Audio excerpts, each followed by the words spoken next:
Okay.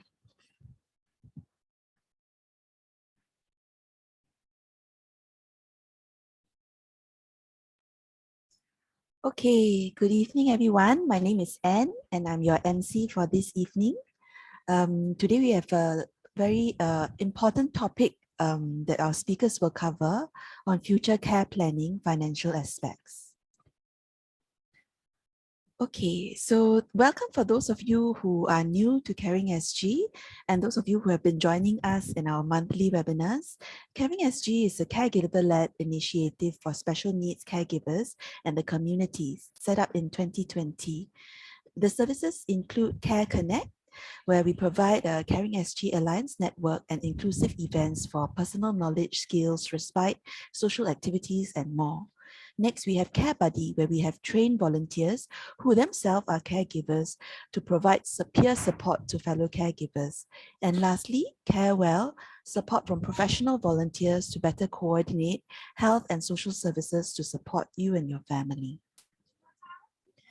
Okay, so Happy New Year to everyone. It's 2022. And we have 3 themes for this year. The first theme that we will cover in the first part of the year is future care planning, where we'll cover financial, legal, medical and dental, and social and housing issues. The second theme is disability and family. We'll cover about self and partner, special needs, children and siblings, extended family and community. And lastly, we have effective caregiving, where we'll cover topics like learning strategies and executive function, mental health and behavior management, legal protection and crisis management, independence and communication skills, and transition from EPIC to Big School. Okay. So just to start off this evening, just share some house rules that we usually have. Please type your questions in the Q&A function of the webinar chat. Do state which speaker you want to address your question to if you have one in mind. Our team will screen the questions and read them out after the speakers have spoken. Questions typed in the chat function will not be read. Kindly do not raise your hand during the session. Okay, so we have 2 speakers with us this evening. First, we will have Mr. Edward Chan. Edward is a father of 2 daughters with autism, Care Connect lead, SG Enable course facilitator, and administrator for Casper Support Group, which is a support group for parents of children with special needs. Our second speaker that we have is Mr. Marcus Goh, the Senior Vice President of Summit Planners Fortis, and he leads a team of more than 60 financial consultants. Okay, so now I will pass the time to our first speaker, Edward. Okay, over to you, Edward. Hi, thank you, Anne. Hi, good evening, everyone. Wow, very fast. We have entered year of 2022.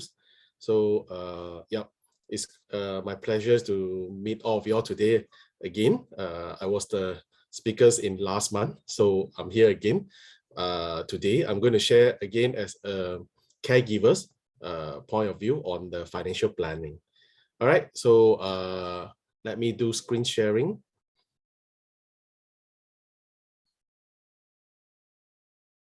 Okay, everyone can see the screen. Okay, just for those who just joined this month, okay, well, a quick introduction about myself. My name is Edward, like what Anne have mentioned just now. So I got 2 daughters with autism, support group leaders, as well as Care Connect leads for Caring SG. Other than that, I'm also a community volunteer in my grassroots, primarily to organize inclusive event in my own constituency. Hope that to promote more awareness and inclusiveness in the community, because I believe that is very important moving forward, because the more people aware about special needs community, then the more they will accept our children's in future. And it's very important to start from grassroots, because grassroots is where the people connect us. So when they help us to spread all this awareness to the community, public in the communities, it will multiply. So awareness will spread faster. So by the maybe 10 years, 20 years down the road, the communities more or less are ready to accept our children already and more aware. And of course, as a father, husband and son, so my plate are pretty much full. Okay, so the last one actually very well defined me for all my friends and colleagues. Okay, I was known as Kepo lah. Okay, so Kepo beings is I love to share with others, caregivers, of my experience, because I have actually benefit a lot from other caregivers as well as therapists and professionals, healthcare professionals along the way when I journey together with my daughter. So it's my way of giving forwards back to the community, and that's why I'm here to share with you all.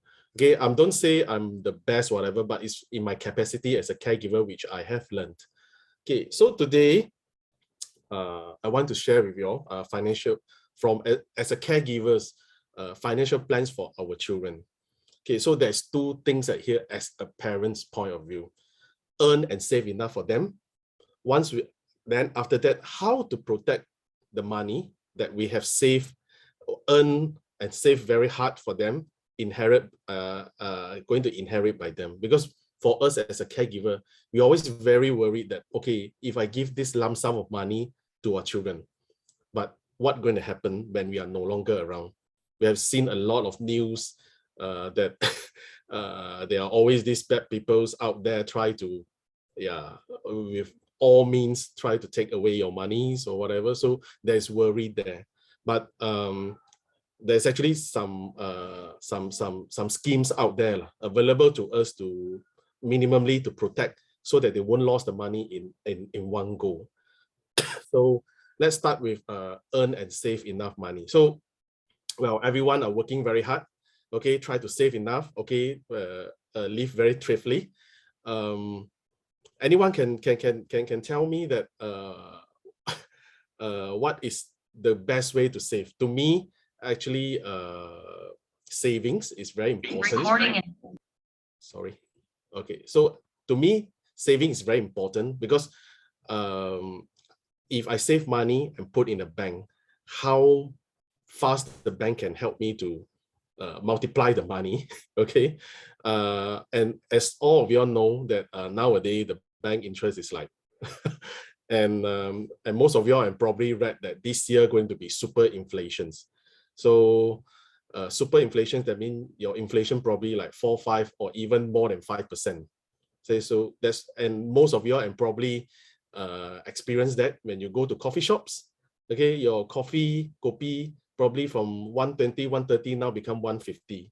Those driving, okay, you have seen it, your petrol price have start from now 95 is probably about 260 or 270 already. Yeah, and it's still going up. And all these actually interrelated. It will cause your transportation cost to increase. So your food and everything, your goods will the price will increase as well. So how to earn enough, okay, and save enough in this kind of scenarios? Okay, I believe all of y'all, those who are working, you actually have CPF, and I'm not sure whether you're aware that CPF interest rate is actually very high. Okay. Yep. So here, as compared to the bank fixed deposit, so if you know, okay, so bank right now probably is like 0.15. Okay, compared to our CPF rate is way more attractive. And this is part of the government initiative to enhance our retirement saving as well. If you read the news, I think probably beginning of this year, that in year 2021, last year, there's a lot of people actually deposit their money, top up their CPF account, because they start to realize that, hey, outside 0.05, 0.1, yeah, you can't even do anything with it. Okay, so just a quick show. Let me show you the interest rate of ordinary CPF. So you know that your CPF actually break into 3 accounts. Okay, each of them minimally earn you 2.5%. Your special account is 4%. Your MediSave is 4%. If you're retired, your retired account is also 4%. So compared to your bank fixed deposit rate, this is very, very much higher. And one thing important about CPF interest rate they are actually compounded and it's not simple interest rate. So, okay, so before I start with compounded interest, so in CPF, as you've seen just now, there's 2.5, 4%, 2.5 and 4%. But the government actually have these schemes to say that for your first 60,000, you actually earn extra percent of interest. So for ordinary account, instead of earning 2.5, for the first 60,000, you actually earn 5%. So can you imagine 5%? So, and for 55 years old and above, you're not only earning 5% for your OA, your special accounts can earn up to 6% as well. So can you imagine how much is that? And if you're working, you actually making contributions every month, and when your compounded interest kick in, yeah, that's actually a lot of money. I mean, tonight after these sessions, go and log in into your CPF account and take a look. Okay, your interests have came in, I think on 1st January 2021. So yeah, go and take a look how much is your interest. It's actually a lot. Okay, so next I'm going to share with you the simple interest versus compounded interest. So just let's say, I'll just give you an example how this compounded interest and simple interest works. So say an investor invests $2,000 in a 4-year term deposit paying an interest of 5%. Okay, so if simple interest, so you are every year earning 100 lah. So 2,000 times 12, sorry, it's not 12%, it's my typo error. Okay, 5%, so it's 100, 100, 100. So at the end of 4th year, you actually earn $400. Okay, but if it's compounded interest, so first year you earn $100, so this $100 will add on into your principal, then times 5% again, and it keep going like that for the next subsequent years. So in the end, you are actually earning how much you are earning? You're earning $2,431.04. So for 4 years, you actually earn extra 31.04 cents compared to simple interest. It may seem small, okay, in this context, but your CPF is a big amount. For example, if you are earning 1,000, every month your contribution at least is 370.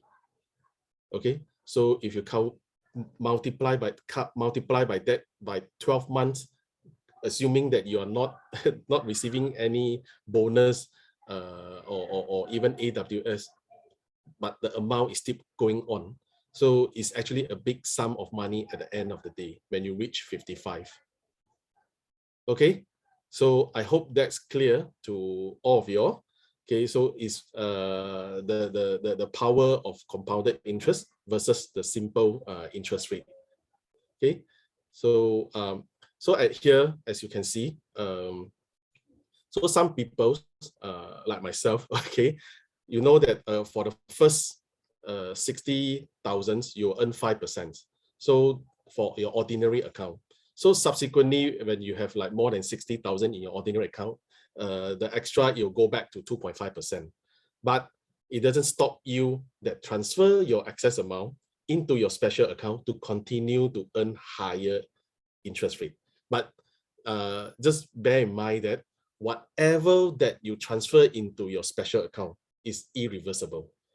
Okay, that means it can only be withdrawn after the age of 55. So make sure that you don't need that money at that moment. Like I don't need that money to buy new house. You already have a house. Okay, and make sure that you have enough sum inside there to pay off your monthly HDB installment or your housing loan. Okay, don't suka-suka, oh, I transfer 20,000 inside there. Then you don't have enough money to pay off your housing loan. So you have to do your computation to make sure that those your extra money that you really no need to touch. Then you can transfer it into your special account so that you can enjoy the extra interest rate. So that is also help you to grow your minimum sum as well, which I'm going to touch later on. So everyone know that at the age of 55, the government actually set so-called minimum sum in your for your CPF account before you can withdraw your money. Okay, so at here, remember, transfer into your special account is actually irreversible. Okay, make sure those are your excess money that you no need to touch anymore, and you already bought a house, and your account, your OA, have enough money to pay off your housing loan. Okay, so three type of minimum sums. Okay, so the next one which I'm going to share with you all is your minimum sum. Okay, so no need to look at the enhanced. Enhanced is like super, you have you earning like a lot of money, then you can put a lot of money inside there. We just look at basic retirement and full retirement. So now it's 2022. So your basic is actually 96. Your full retirement is actually 92,000. Okay, so meanings that if you have an HDB, you can actually pledge your HDB and set a basic retirement sum. Okay, that means it's half of 192. So if you don't want to pledge, okay, so your full retirement sum is actually 192,000. So what is the difference of it? The difference of it is at here. So at the age of 55, let's say you have 200,000 in your CPF account and you own a HDB and you agree to pledge your CPF. So sorry, so this one, I still put 93, which is in year 2021. Okay, it should be 96,000 already. Okay, but we assume it's still 2021 right now. Okay, so how much you can withdraw? So if you decided to pledge your HDB, so your 200,000 minus your basic retirement sum, you actually can withdraw out 107,000 in this scenario. Okay, but there's a catch. If you decided to sell your house subsequently after you withdraw this $107,000, if you sell your house subsequently, you actually have to refund this money back into your CPF account until it hit the full retirement sums at that moment. Okay, so there's the catch. But alternatively, if you're not to pledge, okay, so no, I have 200,000. Why should I go and pledge my house or whatever? Then that's good. Okay, so your retirement sum, so again, assume it's 2021, okay, 186, you withdraw out 14,000. So at here, I just want to share with parents that a lot of times, to me, as a parent with special needs children, I view CPF account actually a saving for my children. So if possible, I try not to touch my money in the CPF account. I let it continue to grow.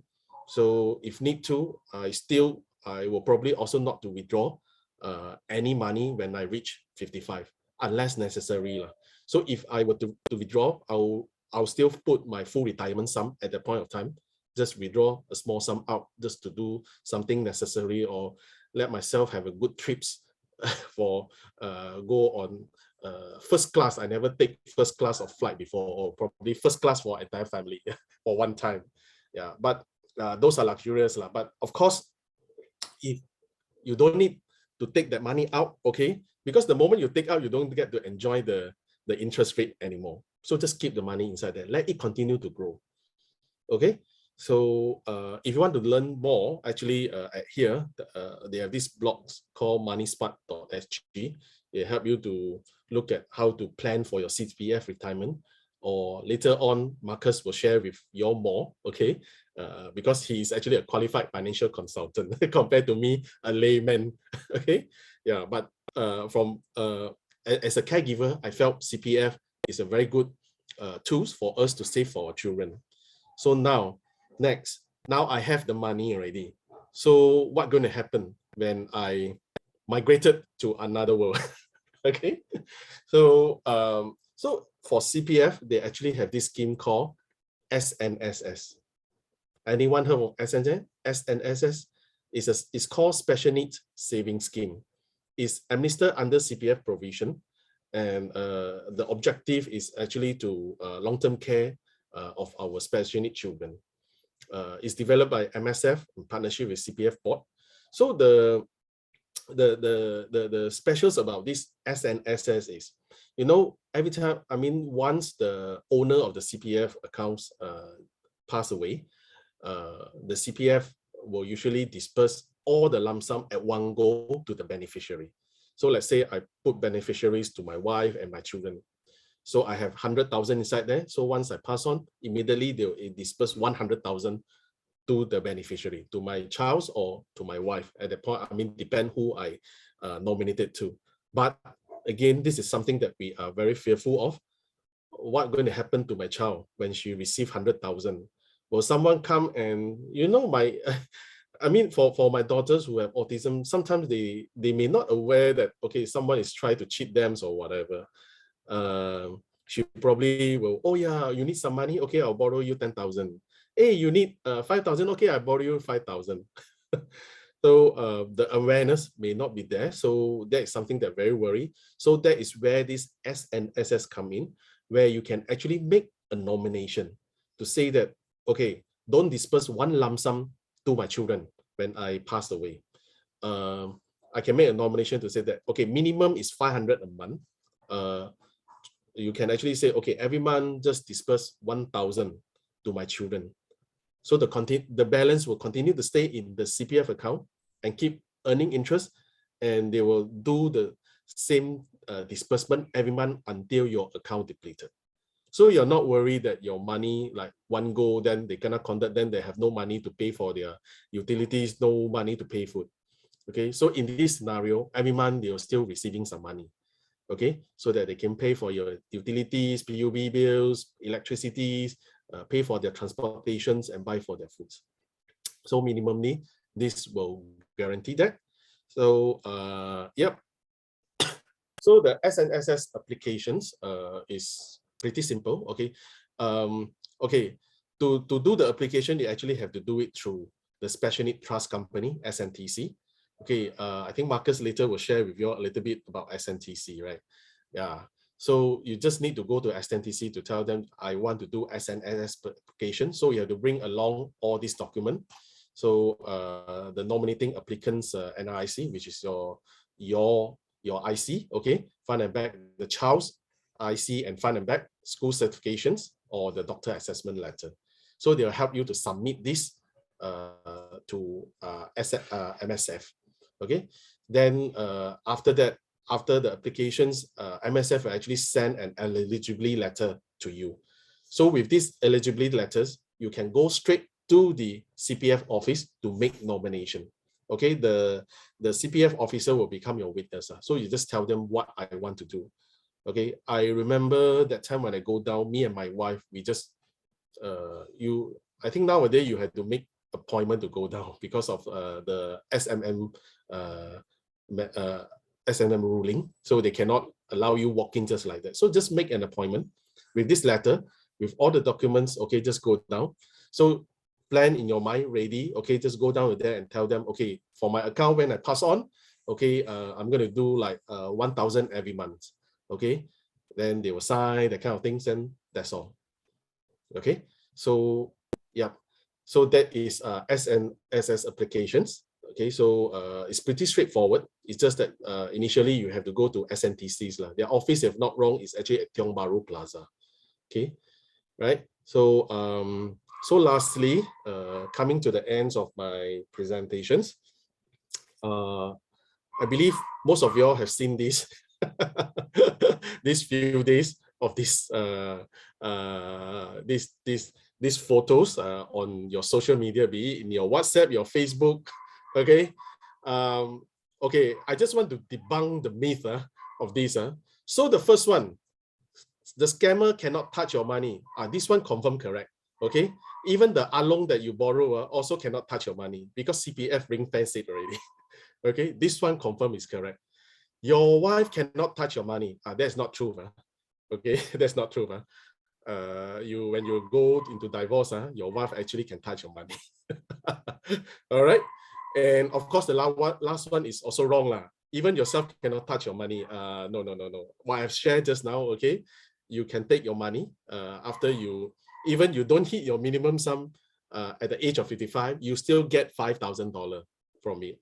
The main reason is the government want to, because a lot of times, we human beings, the money come into your hands, you start to spend, then you forget about your children.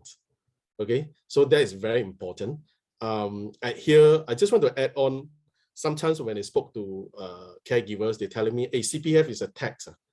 I just want to tell you, okay, do you know what's the tax? Tax means something that you pay out, you throw in the sea, got no sound. Okay, CPF is something that you pay in, you can actually use it to purchase house. You can use it to pay for your insurance premiums and so on. So CPF is actually your saving, and I think not many in the world. The one that I know is like in Malaysia, they also have something called EPF, okay, which pay interest, is a saving for you. But if you look at Malaysia, they actually allow you to withdraw your CPF during this kind of COVID situations. Well, I got nothing to say, but I just want to debunk the myth that this is wrong. I accept the first one is correct. Yes, scammer alone cannot touch your money, while the rest, you can actually, your wife and yourself can actually take the money. Okay, so that's all my sharing. Thank you very much. Feel free to ask questions, which I hope I can answer you all at the end of the sessions. So I hand it back to Anne. Thank you. Thank you, Edward. Thank you for your sharing. Now I will invite Marcus to share with us about financial planning. Thank you for joining us this evening, Marcus. Over to you. Hi, thank you, Anne. Let me just put up my screen first. Okay, I think you all can see this. I hope so. Can you see? Can. Okay, good evening, everyone. Sorry, at this time, coming to 8:30, I'm still taking out your time for your loved ones, for your kids and all these things. So just spare me maybe 45 minutes. I will try to cover as many topics as possible. I will not be able to cover everything, definitely, but I try my best.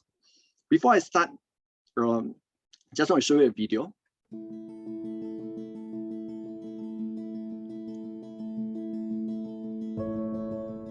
From the very beginning, Scott didn't fit cleanly in any category. He wasn't clearly autistic, he wasn't clearly developmentally delayed, he had characteristics of both. As the cost of Scott's care had continued to increase, we said, we're not going to let money get in the way.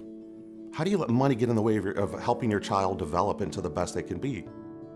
Trust is critical for Scott, probably far greater even than for any of us.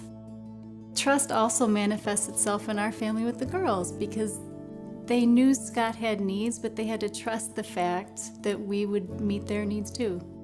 Having that financial planning was something that I didn't really think through at the time, but what it does is it minimizes risk, period, the end. It's a luxury to be able to focus on today and not have to worry about perhaps 3 years, 5 years, 15 years. It's also an incredible benefit knowing that we've done the right thing and the best thing for Scott and for the girls by having something like the future carved out for them.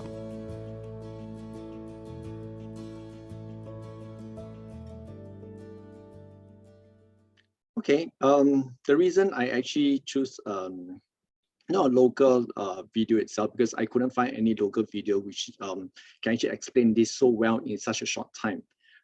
We are still not very into trust, especially for special need children, as what Edwin has mentioned.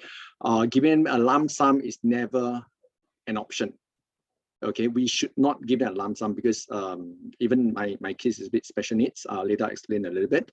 They were just being cheated with the money and all this. So how to actually create a trust, which I think Singapore government have tried, have done their best to actually help, like SNTC, like SNSS and all these things, to help people who actually go into the trust itself with a lower cost, very fundamental way of managing for their special needs children.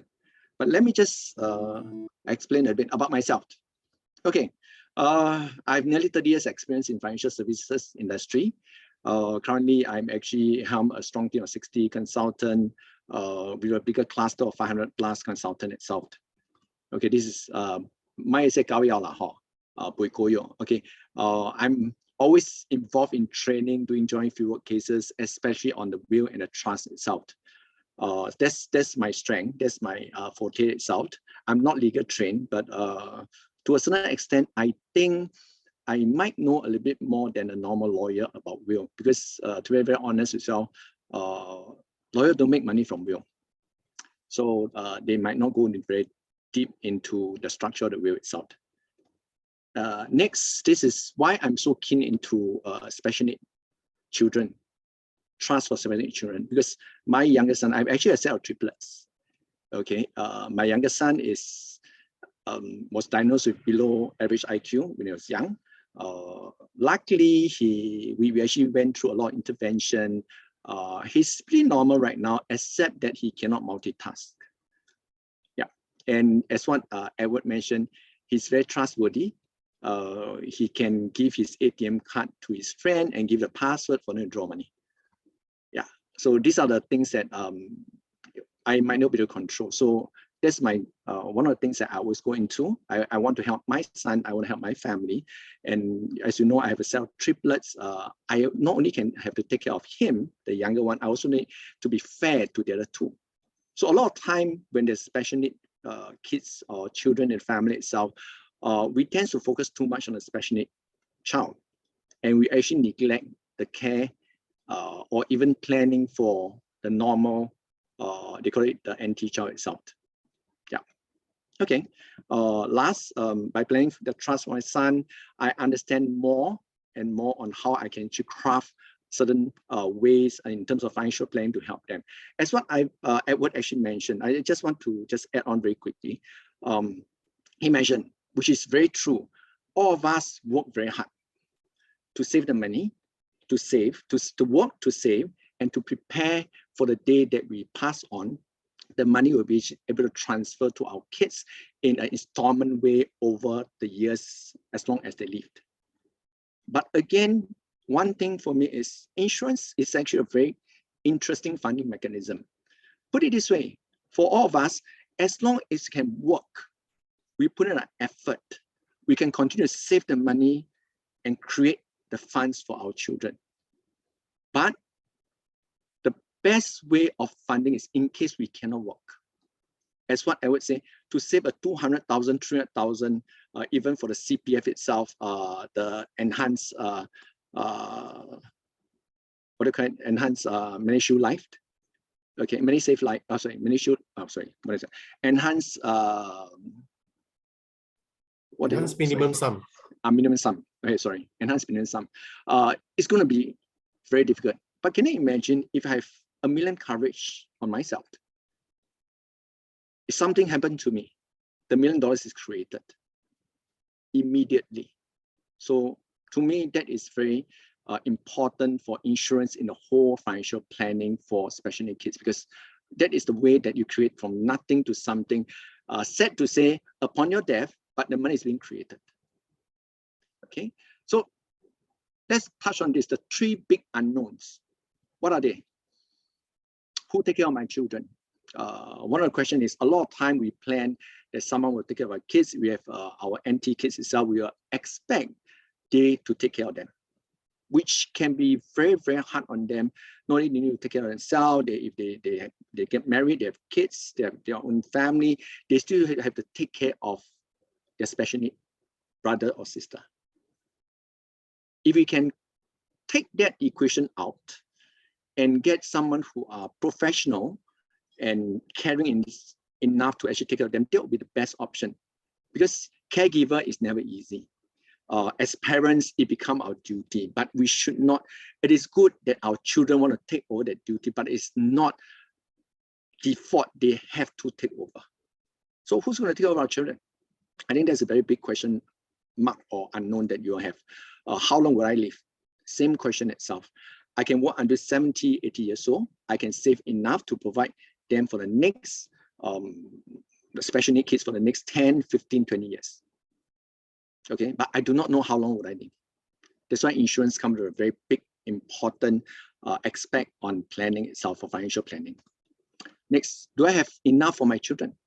Yeah, even how hard I work, some of you would have to leave your job.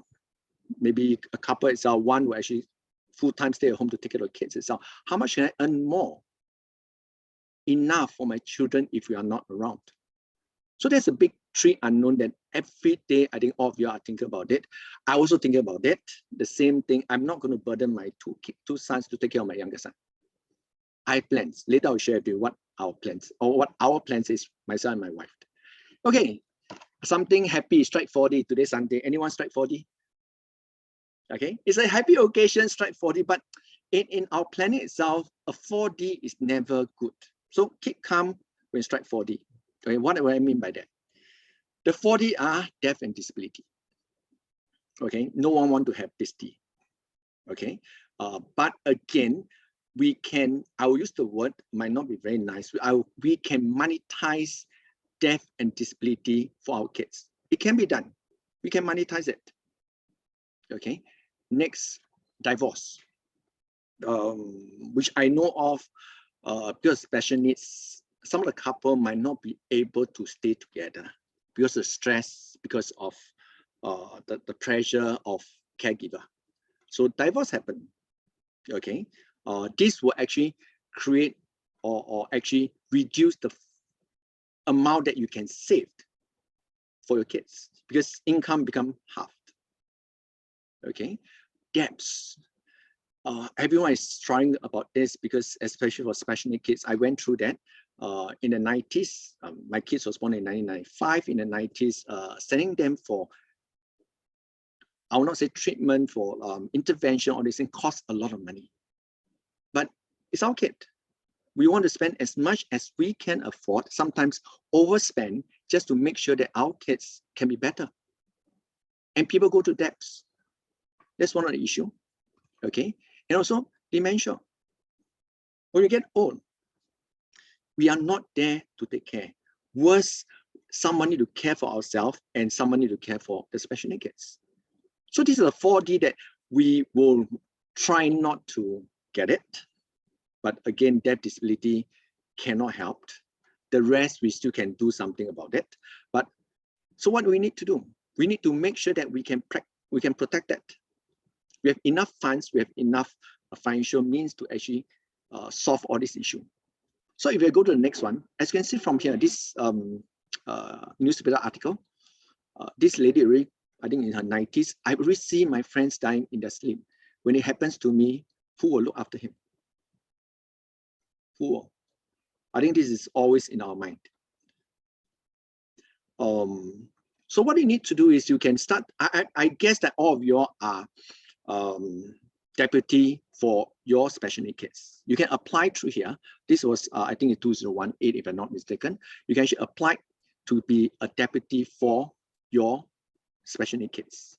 And because of this itself, the costs have reduced to under $400. Because prior to that, you need to spend a lot of money, legal fees and all these things just to get to be a deputy for your special needs kids. So look into this. If you have not done it, please go through that.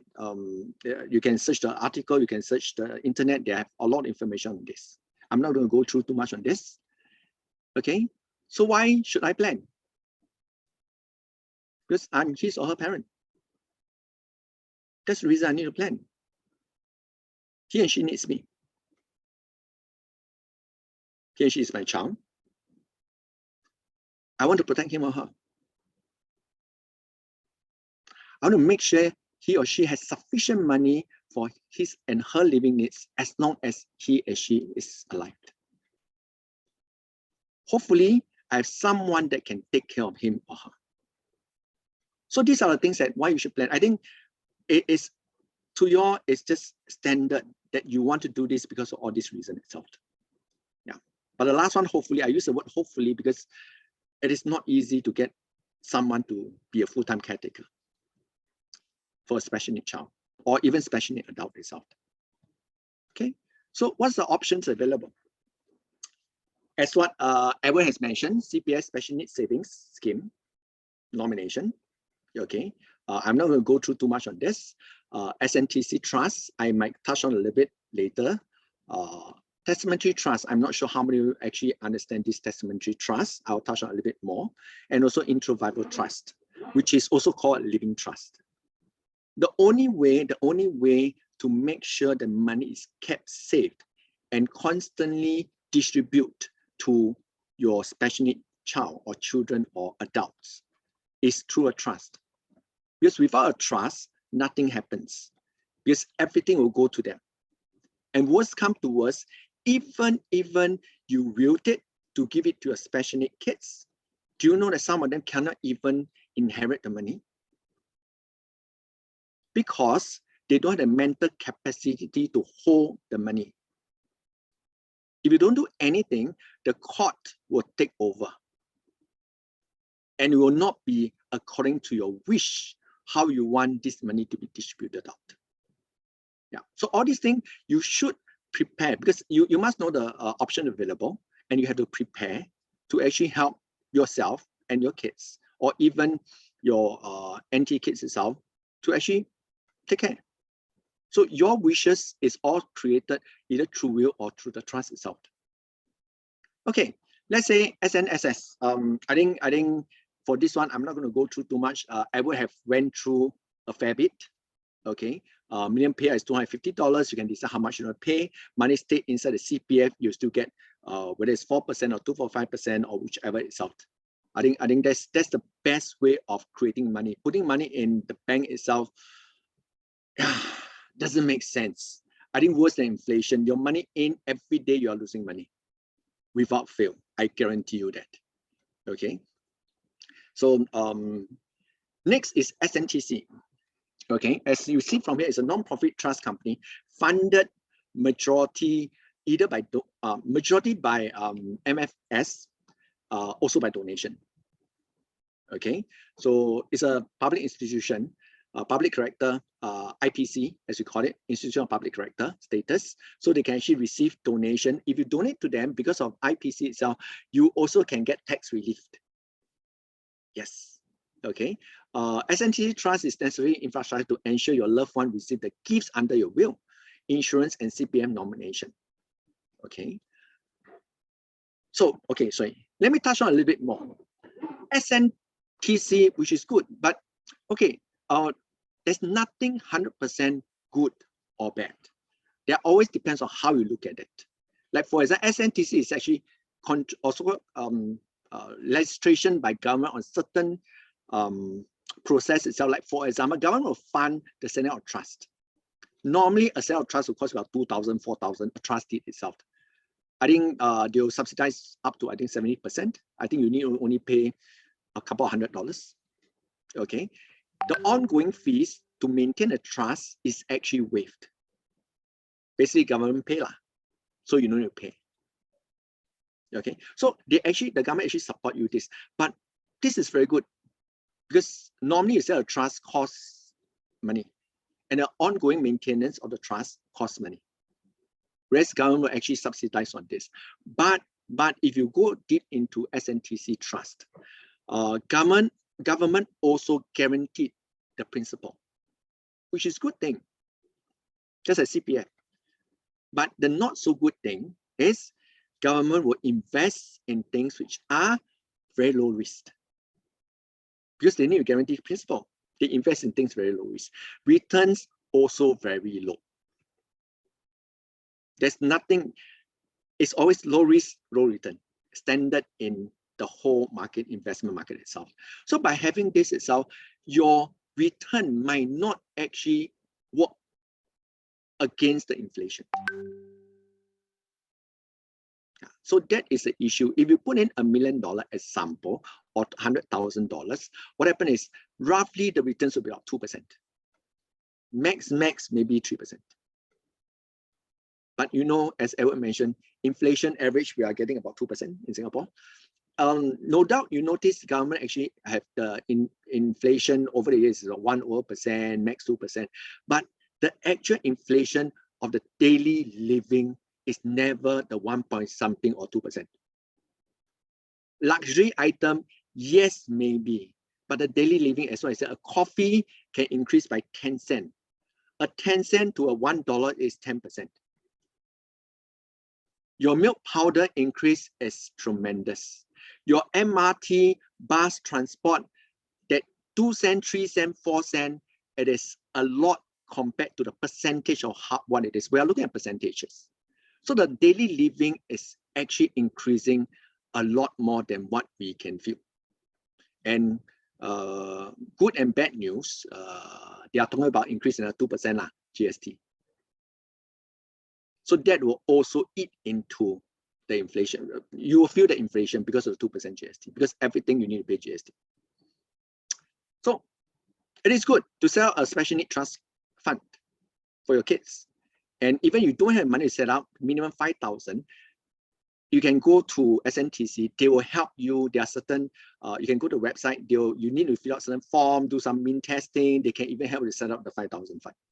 And the best part of SNTC is, if you don't have the money, let's say for example, your sons have or your daughter has depleted all the money inside there, because you are in the system under SNTC, under MFS, they will be able to come in and help you very fast. That's the whole reason itself. Okay, so that's SNTC as a whole. So what happened is, so what is testamentary trust? Okay, so any trust you need to create, you need a trustee, which is SNTC as trustee. You need a trustee, which you will do out a trustee, and you need a beneficiary. I didn't touch on this because the person that set out trust is called the settlor. Okay, but doesn't matter. So this is trustee, trustee, beneficiary. So beneficiary should be your special needs kids. The trustee is how you want to draft out, how you want to make sure that you want to give your special needs kids the best. Just like when you talk to SNTC, they'll come out with a care plan. You can actually create a care plan inside your trustee also. If you, these are nothing to do with SNTC, these are private testamentary trust. And private testamentary trust actually created upon death of a person through a will. Right? That's why it's called testamentary. It created after the death. That means in the will itself, you can state that upon my death, this amount of money, so whatever itself will be given, will be created a trust for the beneficiary, which is my special needs kids, and he will be able to get a certain amount of money every month, and there will be an investment not more than, let's say, 6%. So the trust company who hold this money, a private trust company, will continue to invest for you at a certain percentage itself, and this will grow a lot faster, and it can last a lot longer for your special needs kids. So that's one thing good, because it is more flexible in terms of investment returns, because put it this way, when government guarantee that amount, they cannot take risks. So the returns will not be fantastic. There will be returns, the returns will not be fantastic compared to you create a testamentary trust. You can actually dictate what investment you want to go into. You can dictate certain things that you want to. Okay, so that's what you can do. But there's an issue with testamentary trust, because testamentary trust were actually created after your death through a will. A will have a probate process. Anything that go through probate, people might contest. Okay, it could be anyone in the family who has interest in your estate, or even example, you have some loans outside, the banks will come after the estate before the money can go into the trust. You need to clear a probate before the trust can be created. That's why that's called testamentary trust. So very simple, you can put the trustee as your surviving spouse or the trusted individual. That means, for example, husband and wife, I can be the first trustee. Okay, I can be the first trustee. My spouse can be a alternative trustee. Then if both of us go, someone need to be trustee. It can be an individual, it can be a corporate, a trust company.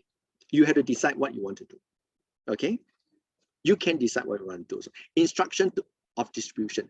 So this one, you can decide how to distribute. And the last one, the beneficiary, pre-beneficiary and contingent beneficiary. A lot of people have this concept of if I create a trust, where the money I put it in, it doesn't belong to me, it belongs to the trust. I give away the ownership to the trust, which I cannot anyhow take money anymore. So a lot of people don't like to create trust because I lose ownership. But there are ways that you can actually even create a trust, you still hold that ownership to a certain extent. Just like example, let's say you have a safe. Okay, I put my money in a safe. I put in the padlock, everything. my password. The money now is in the safe. It belongs to the safe. But as long as I have the key, I have the password, I can take out money anytime I want to. So in a nutshell, the one that set out trust, I can also be the beneficiary.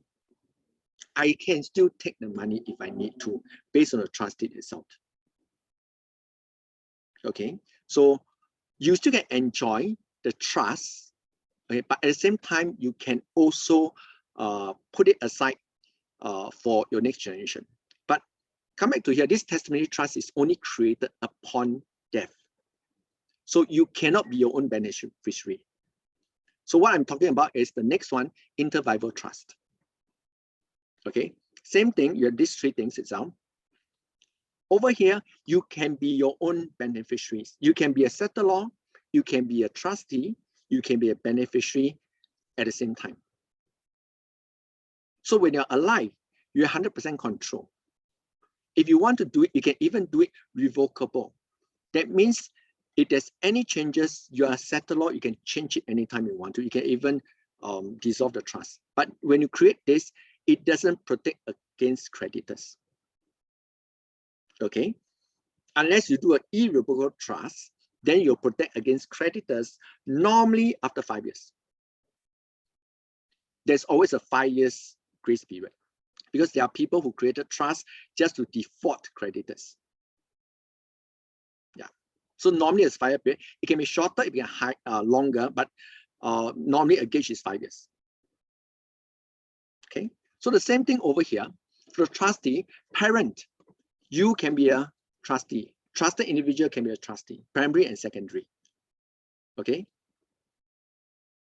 Instruction is the same thing.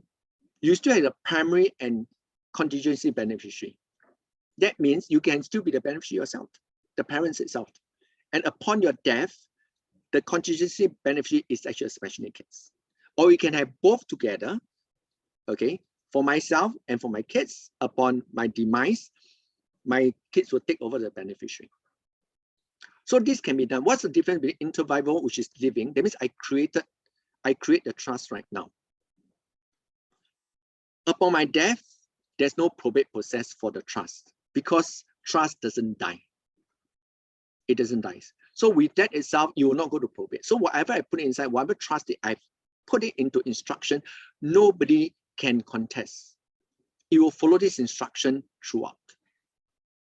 This is to protect, especially testamentary trust is good, but there's reason why people do testamentary trust and inter-vivor trust. Like for example, HDB cannot put in a trust. I'm not sure how many of you have tried to solve this issue. Let's say for example, you have a HDB flat. Upon your demise, you know that you cannot transfer the HDB flat to a special need kids if they don't have a mental capacity to hold that property, because a lot of special needs cannot sign contract. So what happened? Would they have a house to stay? Where the property going to go to? They can't hold the HDB. So they have to sell away the HDB. Someone has to sell away the HDB, get the money, put them house, use the money, house them somewhere, and continue living. I'm not sure whether you have thought through this. This is something which is quite detrimental, especially your intention is to leave the house to the kids itself, but he cannot own it. But rest assured, I do get involved. I used to get involved a lot in social help and all these things. I help two sisters. The father died, and the house was given to the children. And they state the two special needs, total there are 7 children. The 2 special needs children will stay in the HDB for a good 5 years. The HDB is always under estate of so and so. In order to do that, every other year they need to go to HDB and appeal to tell them their special needs.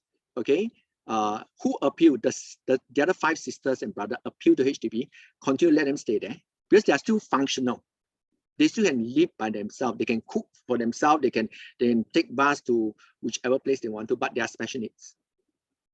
But that is on condition that you need to appeal every now and then to make sure they stay in the HDB. By default, cannot one. Okay, because you cannot hold in the estate for too long. But you need to solve this problem. So how to solve the problem? Not many people have the solution solved. Okay, let me come back to here how to solve that problem. Okay. The other way is you have your, let's say your another NT child itself, you pass the property to him and he allowed him to stay there. That's one option. But what happened is if they got married, they want to have their own house, they can hold 2 HDB, then you have problem again. It need to be foresold. Okay, I'll come back to you about that solution itself. So when should we plan? I think you all know the answer, right? Now, yeah, cannot wait. Okay, so rehearsal. Go back tonight. If you're still at time, you're still not so tired, do this rehearsal now. Okay, so what happened if there's a, for the parents like me, disabled, what happened? Okay, it could be the LPA disability. I hope that every single one of you have done your LPA. If you have not, please go and get LPA done, because if someone going to mental incapacity, all the money that he or she has cannot touch. The bank account cannot touch unless it's joint account, because he or she cannot sign that document. Even if their house under the name, they cannot sell until you apply to a deputy. Someone apply to a deputy as what you all do, and this one won't go through the special need deputy itself. You need to apply. You need to spend 3,000 to 6,000, 3 to 6 months itself to get a deputyship before you can actually start touching the money.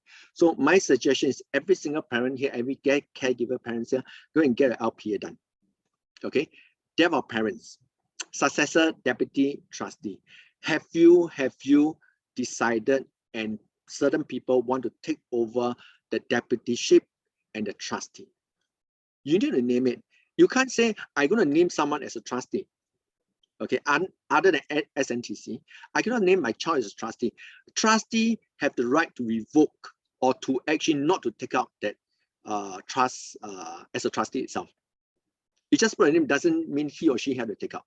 So have you gone through who going to be the best trustee, who the best deputy to take over caring of your son or daughter? And sorry, until the death of a kid. These are things that you have to continue, think through,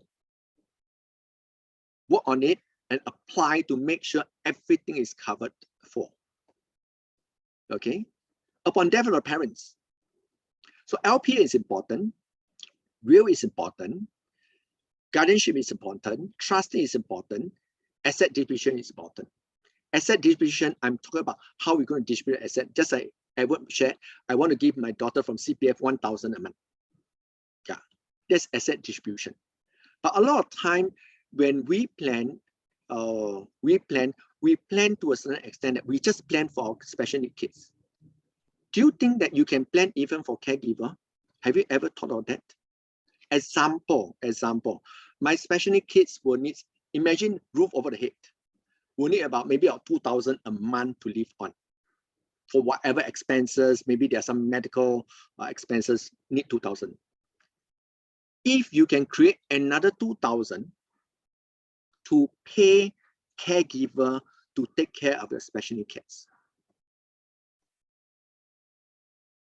would it be better? Even if your own son and daughter want to help, this additional 2,000, it is additional for them so they can take on a lighter work to continue to actually have an income plus the $2,000 extra. So you actually create 4,000 rather than 2,000.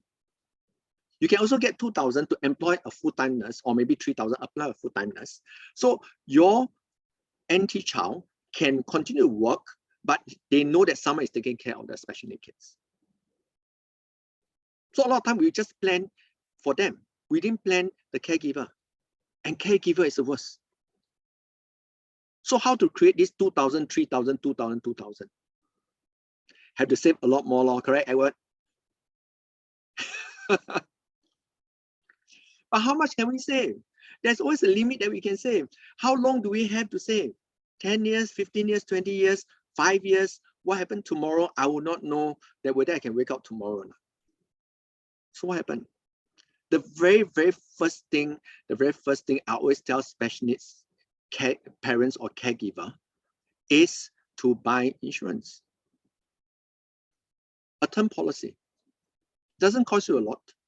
Recently, I just top up another 1 million term from my side, a 10 years coverage. Cost me 1,008 year. Is it a lot of money? 100 plus a month. Not a lot. But anything that happened to me, $1 million is created. With that $1 million, I can cater for the 2,000, the 3,000. That means 2,000 for my special need child, 3,000 for people to take care of him or her.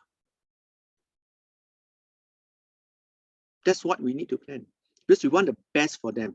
We cannot rely on other people. If you have an option, we should make sure that they're also taken care of, the caregiver. I think that's our responsibility, because we are transferring our caregiving responsibility to someone else. You're going to expect them as us to continue to take care of them as our own children. To be honest with you, tough. But with money, you don't solve all problems. You can solve most of the problem. So a very simple calculation, $1 million can easily create $6,000 a month perpetual. Perpetual. I'm not talking about 5 years, 10 years, 20 years. I'm talking perpetual for your special need kids when are not around, and also for the caregiver. And upon your death, upon the special need child death or the adult's death itself, that $1 million can still be donated to organization like SG Caring, organization like SNTC. You see, the way that I'm just using a very simple element which we call insurance, not only to take care of the special need kid, take care of the caregiver, I can even contribute back to this big society which there are more and more special needs. How much does it cost me? $1,000 a year, $160 a month. I resolve this problem. That is a power. That's a power of using insurance to solve problem that we face. Just for example, a bit of myself. I have 3 kids. I know that my HDB cannot put into trust. What I did is I got insurance. I got money and different investment put in trust. Okay. At the end of the day, my will only cover one thing: the HDB. Upon my death, the HDB will be sold, and the money will go to my trust.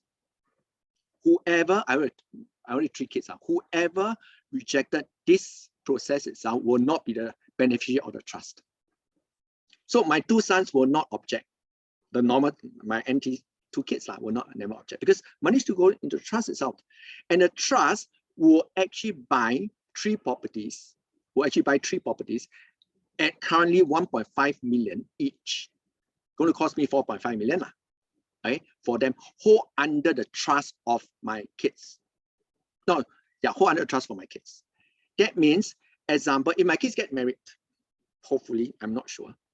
Okay, if got divorced, 1/3 of marriage ended divorce. The wife cannot touch the house because it doesn't belong to them. They cannot sell the house because it doesn't belong to them. They will have a roof over their head. The main cause of poverty in Singapore, because I also quite active, I mentioned to you, I was quite active in helping the low income earner, all this thing. The thing is, a lot of them pay a lot of money in rental. They don't have a roof over their head. I provide that for them, 1.5 million each. You will increase about 5% every year in case, because I don't know when I'm going to die, when my wife is going to die. Property price will increase. Okay, and on top of that, the money will be invested not more than 6% to provide $2,000 each for my 3 kids. I need to be fair, I cannot just take care of one, correct? 2,000 each of my 3 kids. enough for them to survive, not enough for them to enjoy. If they want to enjoy, they will continue to work. And for my youngest son, too trustworthy, to me is he can be cheated 1 month or the next month money is to come. Cheated another month, the next month is to come. Third month money is to come. Yeah. After cheated many times, I think he'll wake up or the brother will tell him. So this is what I plan for myself, a simple trust. I created right now. Okay. Whereas for CPF, what I did is, to be fair, upon our demise, my wife and my kids, they will not also get the CPF money. The CPF money will be transferred, okay, to their CPF account. I think you all know can be done, correct? You all know or don't know? Okay, it can be done. Upon someone death, no need to take out cash lump sum, can transfer their CPF account. So they can use it to buy a house, they can, creditors cannot touch the money. It's another form of trust. They can pay for the kids' education next time and so on and so forth. So this is what I actually did for myself. But every single family have different dynamics. So a trust deed, the way that we plan has to be very, very different. Like for example, I have no issue on debtors. So I actually put the trust as revocable trust. I can change anytime, I can dissolve anytime I want to. But someone who are on a high risk of creditors coming after them, you might want to create a trust, okay, on irrevocable. Put the policy inside there. You get the policy put inside there. Upon death, nobody can touch the money. The paid out of the death benefits that will go into the trust and create a trust fund and do whatever you want to do based on the trust deed itself. But there's a big problem with this. This is only able to do it when someone is insurable. There are people who are not insurable. So the only thing is, as what Edward say, save more, put in CPF. Another way is CPF has a limit that you can contribute, yearly limit and all these things. Anything outside, don't put your money into fixed D, don't put your money into saving account, keep a bit, but the rest of the majority, you should invest it. Invest it with someone who better to make sure that the money will come back multiple fold. Again, investment, there's no guarantee every time you will actually be up. Just like when we went through the crisis and COVID itself, during the period where crisis hit last year, somewhere in March, April, any investment also go down, correct? Yeah. But these are money that you kept aside. Continue to invest it. A lot of people actually make back more than what they actually put in after the crisis recover. So put it aside, don't worry, just invest it for long term, because the purpose is actually for long term, not for short haul. So these are two things that you might think that you want to do. But again, I would say there will be very complex matters come into the picture itself. Sometimes people might not be insurable, sometimes people might be, that means their health's not so good, that the insurance policy might be loaded, we call it, that means you pay more premium and so on and so forth. Okay, so how much do we need? This is how much do we need now? This is very interesting. Okay, let's say now the kid is 25 years old. Okay, you need $2,000 a month. Special need kids can, some of them can go quite some years. Let's say we talk about 85. They can base on inflation at 2% for 60 years. You need to prepare 2.7 million to take care of $2,000 a month for the next 50 years, 60 years. But again, as I mentioned to you, if you do a proper planning itself with less than less than $500,000, we can create the same 2,000 throughout the years. And it will not deplete. That's why you need to do investment at the same time. Invest it to give you better returns, to stretch your dollar as much as you can. Okay, so as what I would say, spend less, save more. Spend less, save more, provided you have the time to save. If you don't have time to save, insurance comes to the picture itself.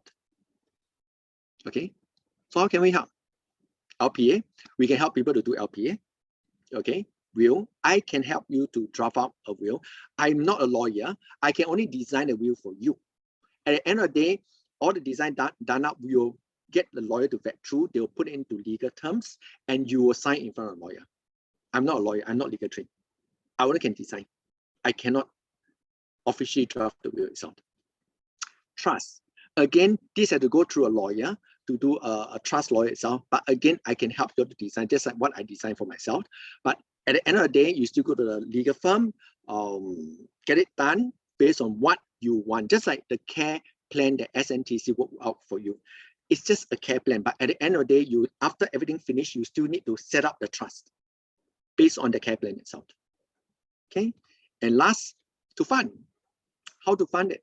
Whether it's through insurance, through investment, okay, through hopefully not through donation, okay. We don't want to go through that donation, and also funding from government itself. If we can create that for ourselves, put it this way, a lot of time, I think dignity is very important in our life itself. If you can be self-sufficient, okay, it's always good to be there, not to ask, to beg, to survive. That's what we can help you. Okay, so insurance is the best funding mechanism that you can get.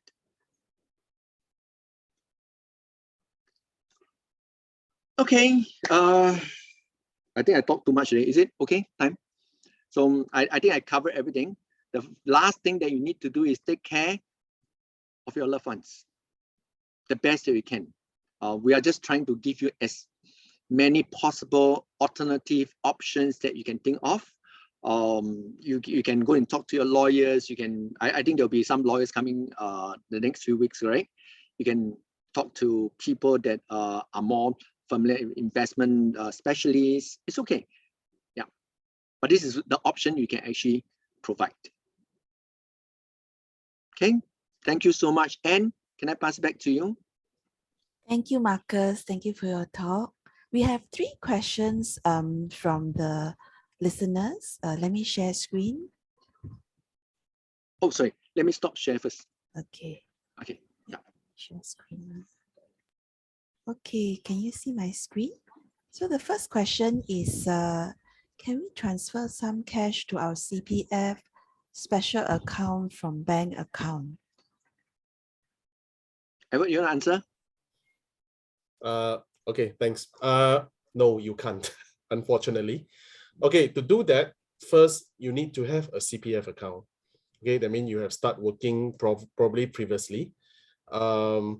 At the moment, you can, if you're not working, you can actually contribute to your own management, so-called your, sorry, hang on, sorry, I got into. Okay, so at the moment, if you are self-employed, you can actually contribute to your own MA account, your MediSave account, or the 3 accounts. So there is options over there. So, but only contribute into special accounts. Sorry, I don't think you can. Yeah, the only way is you contribute into your OA, SA, because there are options where you contribute into 3, then you do transfer. Yeah, but no point in doing that. Yeah. Or Marcus, you want to add on? Sorry, you have to unmute, Marcus. Okay, when I talk about bank account, as in you have a CPF account, I think you can top up CPF special account or ordinary account. You can choose to do that. If it's a question you ask, it can be done. Yeah, correct, Edward? Okay, I need to look through that, but probably you're right. Yes. Yeah. Because government has encouraging people to actually top up the account itself, whether it's an ordinary account or special account. They have been advertising. I think, especially recently, they are doing this not because of for us, especially caregiver. It's actually for retirement. They want you to put in more money to save more. At the same time, put it this way, very simple. If you take care of retirement, then you don't need anyone to help you. I think that's the main key thing the government want to put it across. Save more and retire more. But I think our concern now is save more in the special ordinary account and able to transfer it down in Chinese 传承 to our special needs kids to have more money over the years that they continue to live their life. Yeah. Yes. Okay, thank you. Thank you, Edward and Marcus. The next question is, how does 1 million get converted into 6K a month perpetual? Okay, if you have calculated, you just do a very simple calculation itself. Currently, I'm actually putting my own fund into a dividend paying fund, which is giving me about 7.4% dividend payout. Okay, so if you take, this is me, don't quote me. Oh, sorry, this is recorded now. Okay, but this is my investment. Different people with different investment appetites, different risk profile. So don't take me as a true fact lah. If you take a 1 million multiplied by 7.4% a year, you are talking about 74,000. Divided by 12, you'll get about $6,166. That's how you create. But by paying out the dividends payout, my principal still remained.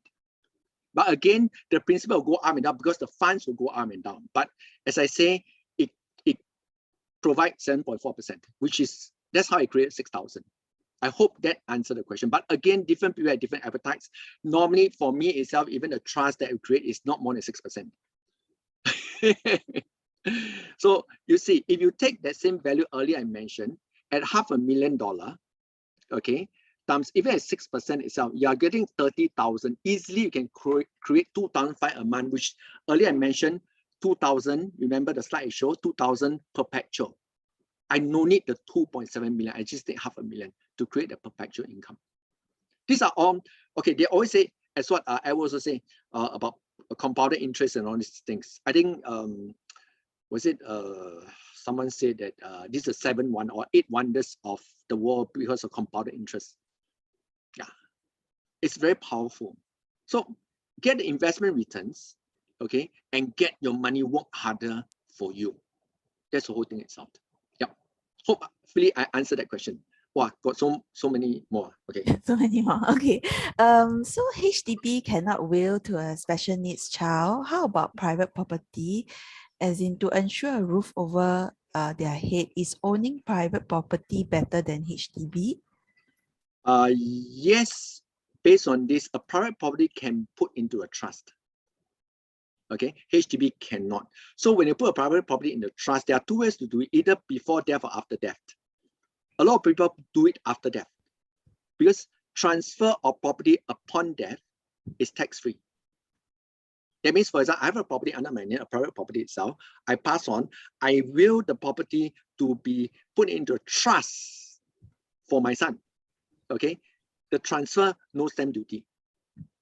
But you're going to transfer now, I need to pay stamp duty. But it depends on how much you want your son to spend or your daughter. Sorry, I keep on using my son because I only have 3 sons, I got no daughter. Okay, how much you want him or her to own, to live in property. For me, if I have an option, I will transfer it. I don't mind paying the stamp duty because no one can contest when I put in a trust upon when I'm alive. But again, I explained to you, if you transfer through death, you still need to go through the probate process. People still can touch your money. Whoever, could be the creditors, could be whoever wants to. And even your own people can contest the money, because one of the very, very interesting case that happened in, I think, Hong Kong. I think other than everyone, most of you are very young here. Okay, I cannot see the rest of the face. Anita Mui, Mei Ying Fang. Okay, she actually created a trust for the mother who was a gambler to give her 80,000 Hong Kong dollars every month. You know who contests the trust? The mother. Her mother contests the trust because the mother won a lump sum because she's already 80 plus years old. And after the fight and everything, the mother lost the case. If I'm not mistaken, I cannot really recall, but this is recorded again.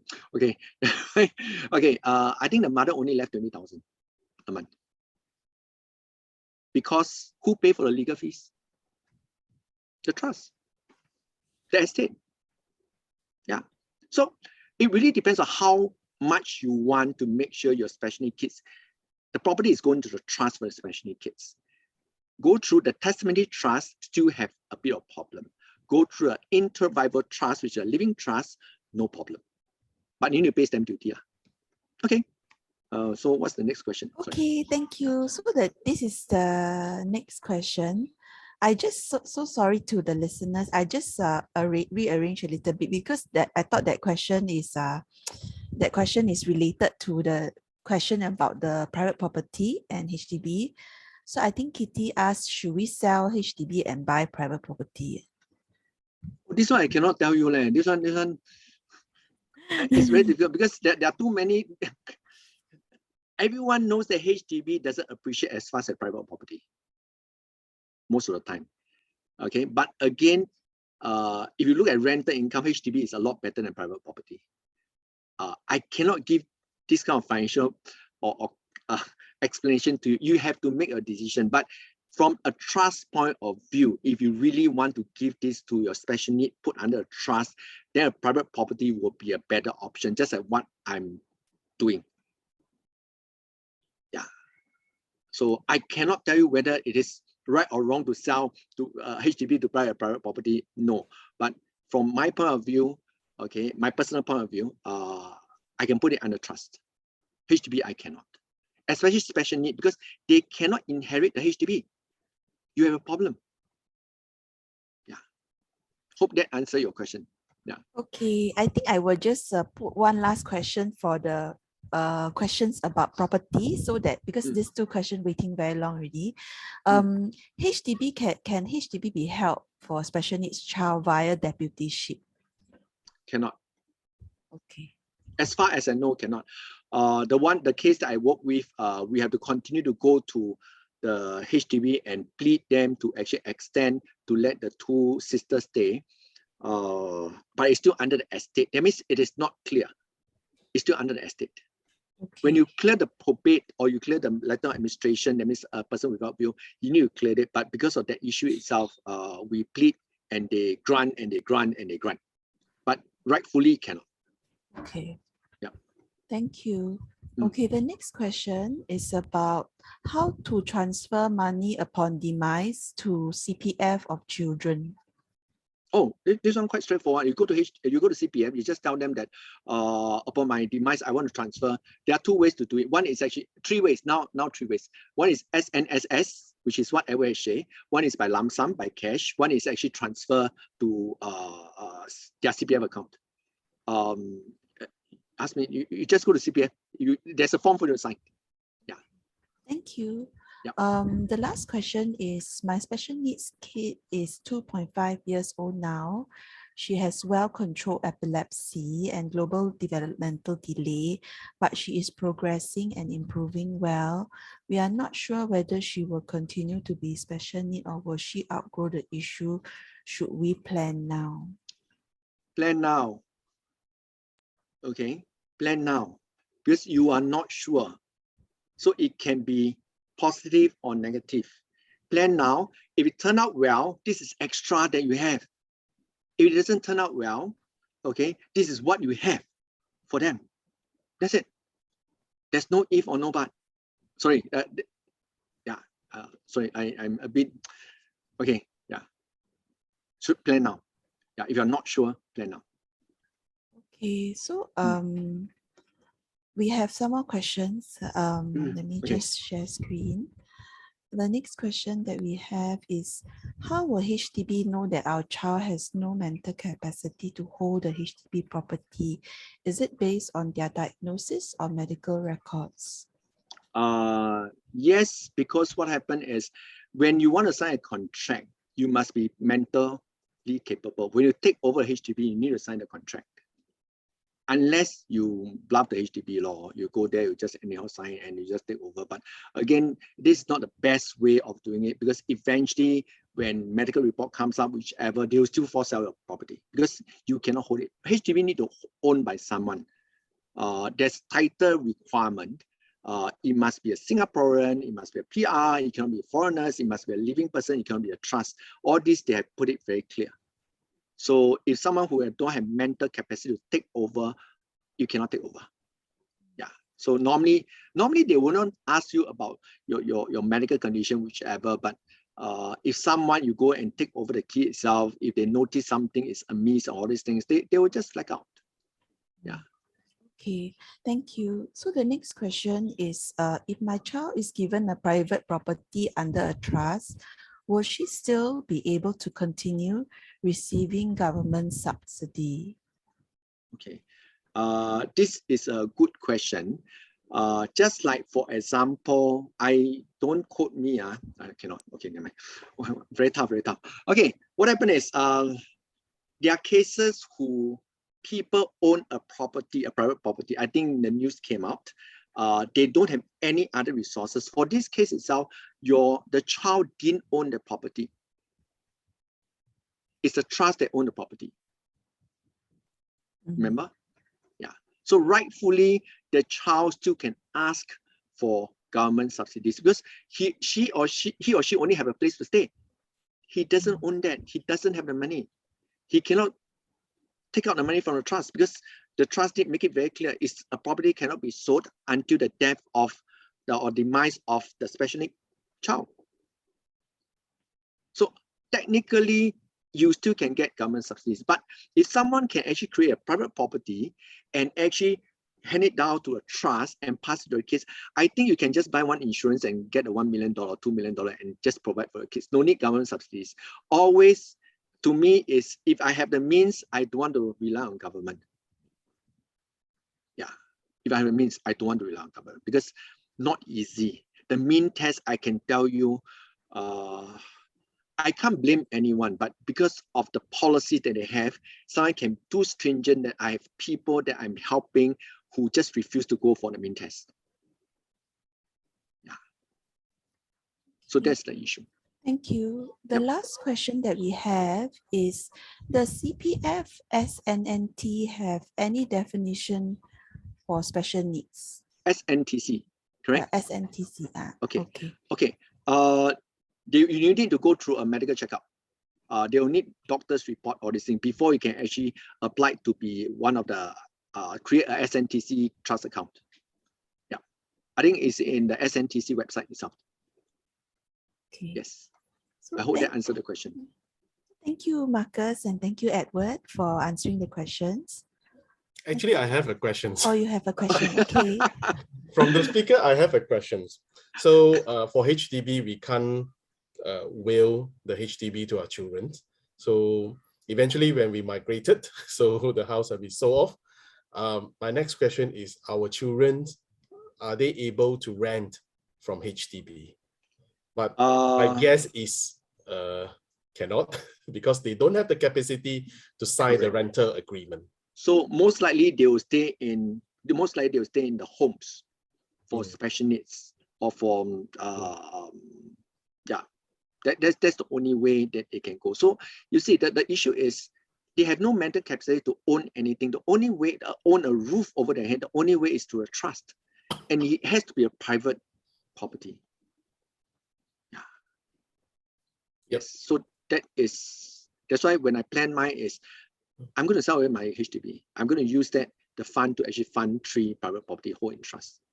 That's the only way I can get by that whole process itself. Good and bad. HDB is good, but unless maybe one day we can after this thing is put up, maybe one of the minister heard it and they can do some changes. So I don't know. I don't know. Maybe you can create a trust that you can actually just for the special need child itself, they can hold on behalf. I'm not sure. Let's hope things change. Yeah. Let's pray and hope that things change for the better. Okay, so the next question that we have is, we have 2 more questions. Where can I get more info about the term life insurance mentioned 1 million? Okay, you can go to any insurance company. I think Great Eastern recently also have tied up with SNTC. I think November last year. You can get up to 100 to 300,000 of coverage on a very good rates itself, but only can work with SNTC.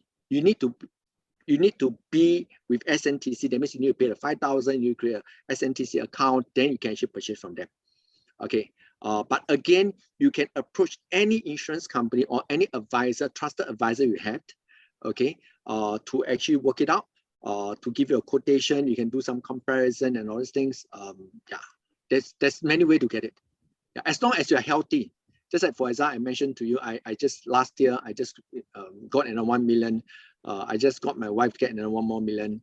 So not that I want to kill her, but yeah. Yeah. So yeah, we are still healthy, we still can. So I would say this is the best funding mechanism itself. If there's more money, extra money, why not? At the end of the day, if our kids outlive and all these things, the money will still go to good use. Yeah, when a trust is being dissolved, just like when a special need trust is being dissolved for your child itself, you can decide to whatever proceed, donate to SG Caring or whichever, or government sector who take care of special need kids. So you see, a lot of people shun insurance, but insurance is to me is the best funding mechanism that you can actually benefit not only yourself but your next generation, even the society at large. Yeah. So don't shun against insurance advisor lah, or they talk to you on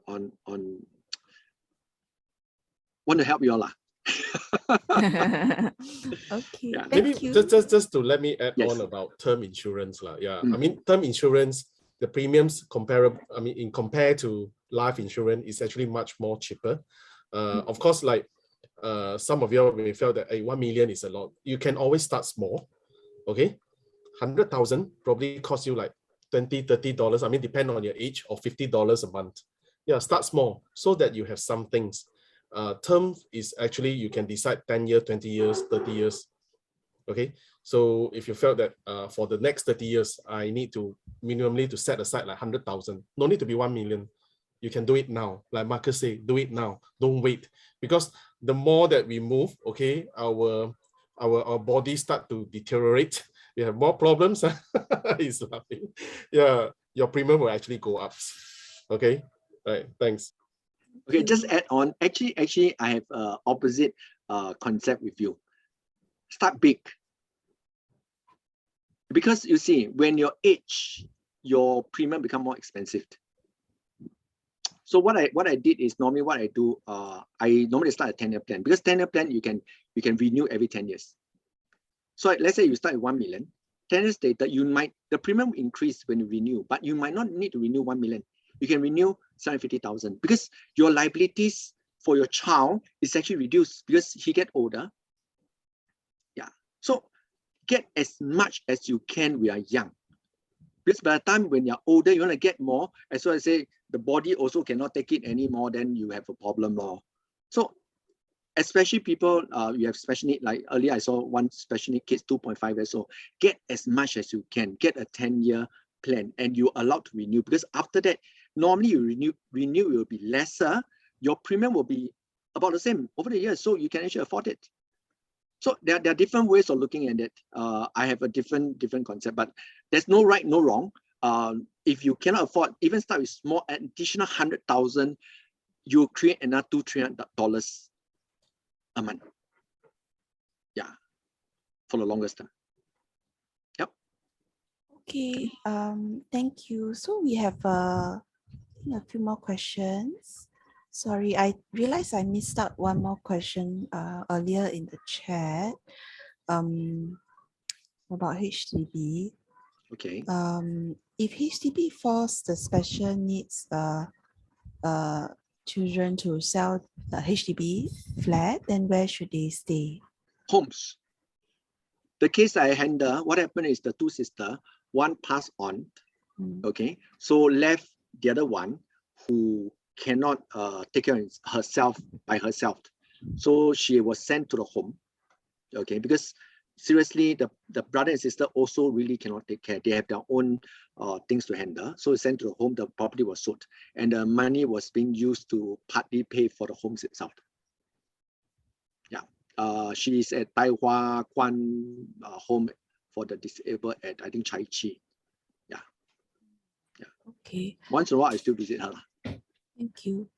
Okay, the next question is, may I know the name of the 1,800 term plan for 1 million? Oh, it can be any, if okay. As you know, I represent Manulife Financial Advisor. I technically, I will promote Manulife. But again, I actually bought myself the 1,008 is from Manulife. I got it when I was 52 years old. Currently, I'm 53. Still going strong, hopefully. So it cost me 1,008 for 1 million for 10 years coverage. Yeah, a year. So it can be anything. There are some of the policies might be cheaper, might be more expensive. Again, you need to look at the term and condition that you are getting it. It's not straightforward sometimes. No doubt it's standard, but it's not straightforward. If really you need some advice, to be honest with you, I don't do sales. I don't sell. No doubt I manage a group of 60 consultants. I don't sell. If you want to, you can also maybe Anne or Singing can just put in my contact number. But if it's really urgent, if not, as what they say on the 19th, I will still be at a symposium, is it something like that? Edward? Physical forums at Boon Lay. Yeah, at Boon Lay side. Yeah. Okay. Yeah, it'll be very far for me from Tampines to Boon Lay. Never mind. Okay. Okay. Yeah. So yeah. So it can be any plans itself. It doesn't matter. Yeah. Okay. So someone asked, are there insurance available for special needs kids? Sadly, no. As far as I know, I might not be correct. NTUC do have a plan for special need kids, but only for accident, if I'm not mistaken. Yeah. Normally, insurance company do not want to take on the responsibility because most of the insurance company are incorporated. They are business. Putting insurance on the special need kids, to them, it doesn't make economical sense. NTUC had that, but I do not know whether they still have it because recently you all heard the announcement for NTUC Income. They are converting into corporate, no more corporation. Into corporate, no more, what do you call it, co-op. Yeah. So I'm not sure whether they still have it after that. Yeah. But sad to say, that's why I always tell people that I know of, the best is when a kid is young, buy insurance for them, because most of the time, especially this special need exposure, ADHD doesn't show when they are young. You can buy a policy when they're 15 days old, so don't wait. Okay, but you really think that I can help you, come to me, but maybe can Singing or Anne can put my number in the chat group itself. I don't want to put the number as in here or the slide itself because this is going to be public. Then if everyone call me, my phone will go. Yeah. Yes. Okay. Yeah. So yeah, Singing got something to say. So there is yes, as Marcus correctly said, there is special care insurance, and NTUC Income actually has insurance for two groups: children with diagnosed autism and children who have Down syndrome. But it is also not a comprehensive like life insurance policy, so it mainly covers accidental death, permanent disability, and I think some things about infection and stuff. Yeah, it's not like a full plan. Yeah, there is some coverage of hospitalization expenses due to accident for the autism one, and then for Down syndrome, I think also there are some other coverage. Let me see. I'm just kind of like having a quick look at what I have. Yeah, and there is some hospital, again, it's similar for the Down syndrome one. Now you have to be a Singapore citizen or permanent resident, for both the policy holder and the insured person. Okay, so for the insurance part, just a quick one. Sorry, I mean from my experience, definitely once the child have been diagnosed, for sure there's two insurance that you cannot buy lah. That is first the hospitalizations. The second one is accident. because these two are deemed high risk. Okay, but of course, along this year, what I have learned from insurance agents is they are told at the age of 18, you can come back and review to see whether they are okay to accept them to accept them into the plan. But that is at the age of 18. But other than that, I have parents who have diagnosed kids, managed to buy critical illness, CI and TPD, so long you can prove that from doctors to prove that your special need doesn't increase the risk of that you get diagnosed with CI and TPDs. You're able to buy it. Of course, saving, don't mention, definitely you just put money into saving, no problems. But yeah, for sure, for hospitalizations and accident, once diagnosed, no, have to wait until 18. Yep. Thank you. Okay, there's some more question. Let me share screen. Okay, before that, can I just add? What happened is, as long as, because you still can buy for the kids itself, but if the kids cannot enter in a contract, they cannot be the owner of the policy. So that comes with something which is very, very tricky itself. That's why, as I always say, setting up a trust, it will be a good thing. Putting the policy, if you suspect that your kids are special need, get a policy, put a policy in the trust itself, so the trust become an owner. Yeah, so when times happen, the trust can actually pay out whichever they want to for the care for the kids itself. So that's something that you need to think about, because as what Edward also mentioned, I can actually get for my kids even if they are not diagnosed itself. But what happens is when they turn 18 or turn 21, or when they are no longer around, you cannot be the owner of the policy itself. The policy need to go to the owner. If they cannot take over the ownership, again, the policy will be terminated. So that is something that you also need to look at. Yeah, that's why trust creation is ultimate important if you talk about insurance itself. Yeah. Yes. Hope that I answered the question. So okay, continue. Yeah. So there's a question. My insurance payout upon death is 1 million. Is this good enough? No need to get a term life policy. Okay. That's why it depends how much you want to provide for your kids. Earlier I mentioned you want to provide for your kids, okay, 2,000, 3,000, 6,000, 5,000. You don't want too risky. Let's say for at 4%, you're talking about $4,000. Is it enough for him or her at the same time for the caregiver? Remember I mentioned you need to provide for the caregiver. You cannot expect people to take care of them without payment, other than their natural parents, which the love covers everything. So again, if you can afford, you should create more. I'm not saying that you have to excessively buy 10 million, 20 million. Again, it also depends on financial underwriting. Okay, because you want to go into an insurance contract itself, you will take your income multiplied by age itself. There are certain factors to determine how much you can buy to the max. So it depends. If it's affordable, you can get 2 million, you get 3 million. Again, why not? You'll be able to provide more. With that additional 1 million, you can actually buy a private property and put it under trust. So he has a house to stay, a roof over his head. So these are all the conditions you need to look at. What again is what you would want to give. Basic need is easy to settle.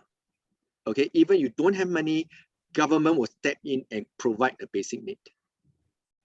Okay, but the question is what you want, and you decide what you want. Yeah, hope that I answered the question. Thank you. So there's a question: can condo be passed to the special needs kid? Cannot. Special needs kid, as long as you cannot enter the contract, they cannot own anything. But you can put the condo into a trust for the benefits of the kid. Yeah. Okay, thank you. How will the trust know which private property to buy? Okay, so you will give them discretionary. That's why for me it's 1.5 million. Can be anywhere together. Okay, it doesn't matter. To me, it's not important whether it must be in Central, in Orchard Road, or in Woodlands, or in whichever. So you can find some property which is together.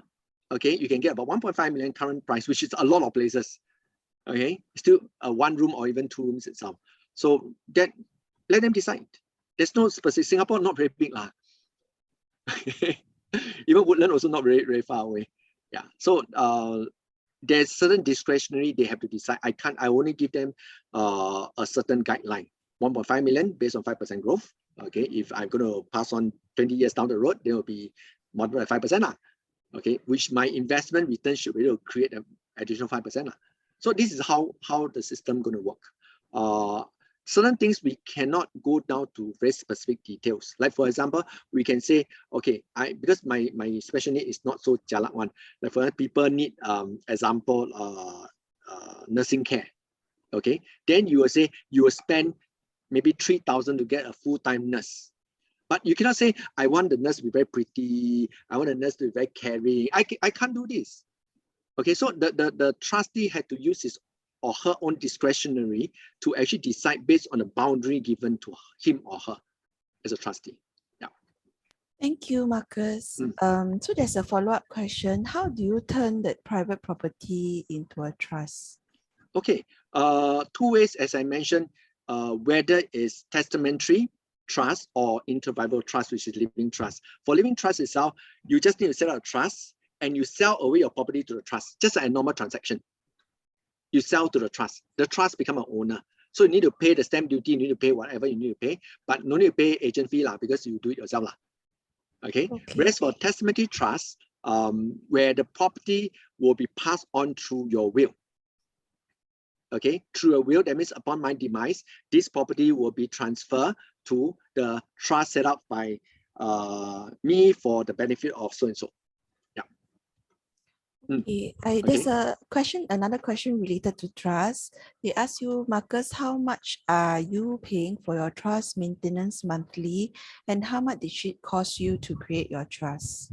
Okay, money maintenance. Okay, there are two things because this is a living trust I create for myself. Cost me about 8,000 because a little bit more complex I'm putting in. Okay, it can be cost 3,000 to 5,000, depends on your trust deed itself. Okay, so what you can actually do is, how much do I pay for the maintenance of the trust? 0. Now, because I'm the trustee, I don't pay myself. Okay, but if you put the trust to a trust company, the trust company will charge you. It could be 0.5, 1%, or whichever 2%, depends on how complex your trust is, whether you have mixture of property and all these things. Okay, it depends on how complex it is. But again, upon my demise, a trust company, I have alternative trustee who take care, which is my brothers and all this, in case I pass on earlier than them. But eventually, if there's no more living person, this trust will be handed over to a trust company. Yeah. But again, as I mentioned, if I make about 7%, pay them 1%, okay lah. Doesn't matter. So we cannot, but if I set up this trust now, it's no cost on maintenance, but it's just a cost on creating the trust deed. Yeah. Hope I answered that question. Okay, thank you. The next question a lot of is, question, yeah. What is a good investment for special needs? Parents insurance or invest in property? Okay, parents insurance is the most important because you are the golden goose. Okay, you are the money-making machine. Okay, as long as you are alive, you can make the money, you can take care of your kids. If you are not there, you need to insure the money-making machine to create funds, whether to get what do you call it, caregiver, and also provide the living expenses and the roof over the head, as I always mentioned. So parents insurance is most important. Invest in property, sorry, the question is what, or invest in property? Which one? Yeah, which is a good investment for special needs? Parents insurance or invest in property? I will not even talk about invest in property. The purpose of getting a property is actually to make sure that you put in trust for the living of the kids. It's not an investment. It's never an investment. It's a roof over the head. So I will not even compare that. Insurance must get, if you have the funds, you can buy a property and put it in the trust for the benefit of the special needs kids. Yes. Yeah. But there will be a different thing without investment property, because sometimes maybe I put money in the property itself, upon my demise, I sell the property returns will be higher than other investment. Yeah. But I think crypto better, but don't take the risk. Okay, thank you, Marcus. Yes. So there are last 3 questions. Then I think after that I have to stop the Q&A. Okay. If I have bought a whole life plan for special needs kids. He is life insured and I am the policy holder now. Premium is fully paid. Do I still need to make a trust policy? Okay, as I mentioned, you are the owner. Upon your demise, sorry, the screen is flickering. Is it mine or? Okay, No, then my screen is not flickering. Okay. I just Okay, stop share. Yeah. Is this better? yes, maybe you share again. I share again. Okay. Yeah. Okay, now it's better. Okay, what happened is you are the owner. Eventually, someone need to be an owner of policy, just like someone need to own something because it's an insurance policy, just like the property itself. If one day someone passed on, like you pass on, someone need to take over the ownership. Can the special needs kid take over? It depends. If their mental capacity they can take over because they're high functioning special needs. They can hold down a job, they can sign contract, they can do whatever you want to. If not, then it will be best to put in the trust. Yeah, so the trust will hold the policy as owner, so it will not affect the policy at all. Yeah. Okay, thank you. The next question is, how is the caregiver arrangement specified in the trust for your case? Do you nominate a specific person only or for the trust to find a suitable person? Okay, my case is very simple. My case, my son is not that special need. He still can hold on to the job. He's still working. Just like I don't want to give him a lump sum for him to just being cheated. Okay, so I know that a special person. As long as I'm alive, okay, I can dish out the money for him if I need to. But I won't give him because I still want him to work. If I'm no longer around, my brother will take over. Okay, if no more, the trust going to take over. Their job is just one thing. They don't need to cater for a caregiver, or they just give the money. That's it. Yeah, every month go to the account. So I no need that. So my case specifically, I no need. But for different people case, because you need to add in not only the trustee. Trustee is easy to hold the money. Basic is to hold the money, but you need to name a caregiver. It's different. It's different thing you are looking at. Caregiver is different from the trustee itself. Yeah. Okay. So caregiver should be something else you look at. Trustee basically just dish out money. Yeah. Okay. The last question is can the siblings be trustees created under the will? Yes, can. Yes, you can do that. For example, the NT child will actually be the trustee for the NS child. You can do that. Yes. Okay, thank you, Marcus. No problem. So I think Marcus has numbers on the chat for those of you who want to contact him about urgent queries or financial concerns. And now I will have to close the Q&A session. Give me a minute to share screen. Okay. So thank you so much to Marcus and Edward for sharing with us today. I think it's very, very important session and informative for all of us. We have a next webinar on 19th of February, Disability and Family, about self and partner. And it's in the Saturday evening, like today, 8 p.m. to 10 p.m. So we invite you to join us then. Okay, and then lastly, I would like to invite all those who joined us this evening to fill in the feedback form via the QR code or the website. Thank you.